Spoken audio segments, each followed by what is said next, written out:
So today I'm going to tell you a story about a critical access hospital that had an issue that wasn't exactly against HIPAA, but not exactly permitted by HIPAA either.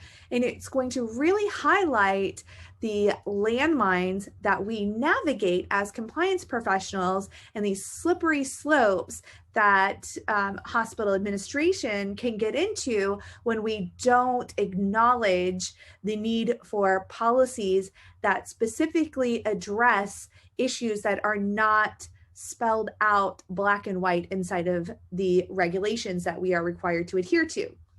So here we go. Here's the story. So a mid-level provider accesses the EMR and then accesses her own chart in order to prescribe herself antibiotics. All right.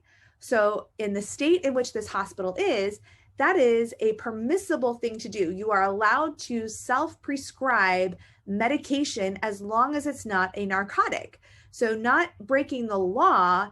However, she accessed her own medical record for a personal need versus a business need, right? So when we look at what our minimum necessary uses should be, it is accessing medical records that you have a legitimate medical or clinical or business need to be accessing.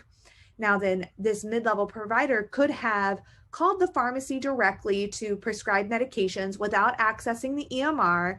I understand that then there wouldn't be a record that that medication was prescribed in her own chart, but she could have also gone to one of her provider colleagues and requested that they prescribe that medication and document it inside the chart.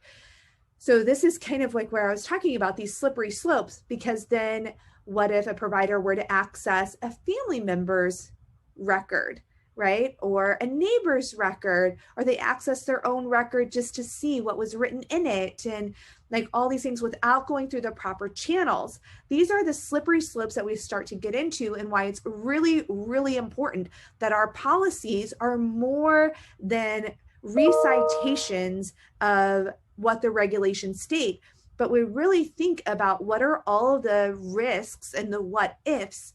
What if this were to happen? How would we handle it? And that is what our policies need to be.